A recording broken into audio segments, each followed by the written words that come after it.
Hello guys, good morning. Samahan nyo ako. Magbinta kami ng mga bote, dyaryo at bakal. Ito ang may-ari. Si Puging. Okay. Daming mga karton. Ito bote. Ito mga plastic. So punta tayo sa isang scrap iron na namimili nito. Tingnan natin kung magkano ang benta niya. Buti na lang may maihahaing itong breakfast mamaya o tanghalian. So subaybayan natin. Malapit na yung buying center, scrap iron. Pulibok tayo.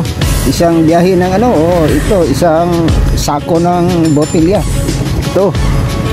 Saka nandun pa sa likuran,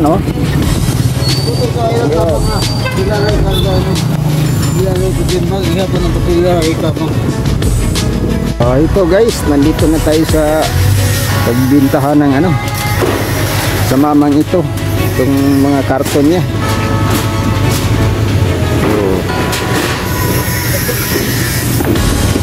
Tignan natin, plastic, bote, container, plastic. Okay.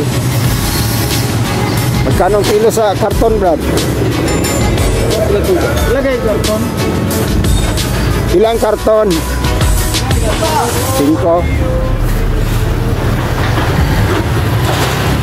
daw, 5. Ang plastic.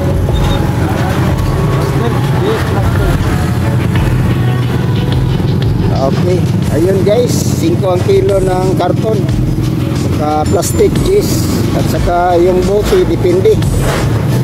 Ito, mas mahal ito. Itong syuktong, magkano? Syuktong, wala po ang biro na Ilang syuktong? 2 ang syuktong, lapad piso. Long neck, okay, piso long neck.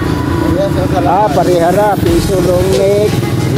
Syuktong 2, plastic, cheese, karton 5. Okay.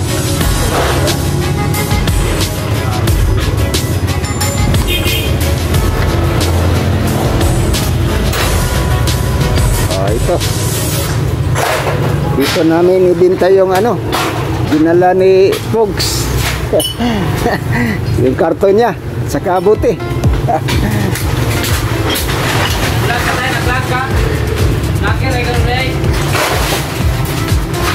Okay.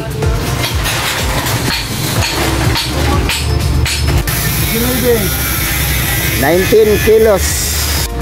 Dito tayo guys. Mag-count ng mga bote si Manong Pogs.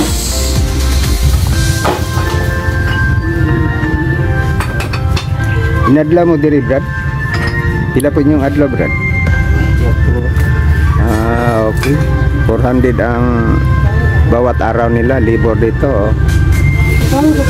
Daming mga bote.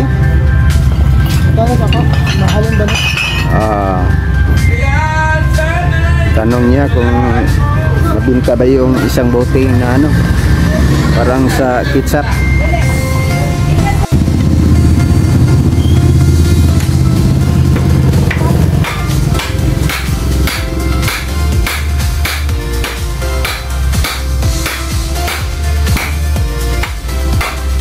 Copper, ilang kilos copper?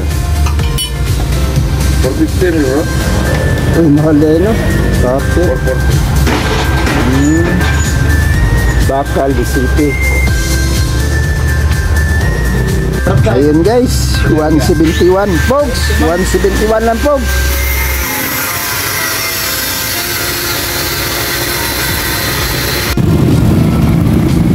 Ayun guys, itong natira kalahating sako, hindi kinuha ng buyer. Ayun guys, 171 ang binta ni Pogs sa kanyang basura. So tingnan nyo mga kababayan ko, kung itinapon lang yung walang 171 si Pogs, kaya nagtitiis itong mama na kahit mga basura kung minsan pinupulot niya yung mga basura na mapakinabangan. So hindi natin akalain na kabinta siya na 171. Okay, so wag nyong i-lockdown yung mga scavenger, yung magbabasura, kasi buti na lang yun na nagbabasura sila. Isa yun sa mga na ma-clean up yung paligid natin. Kinukuha nila yung basura na mapakinabangan, kaysa may tapon lang sa kanto o kahit saan. Baka magbara pa yun sa mga dinadaanan ng tubig, tulad ng mga kanal, mga estero, mga imbornal, mga tax culvert. So hanggang dito na lang guys. Samahan ko ito si Kuan mag-uwi sa kanilang bahay. So baka magdaan pa ito sa palengke, makabili ng kahit isang piraso lang isda, malaking isda, mga 1/2 kilo, o baka makasabaw pa ito at saka makapag sugba.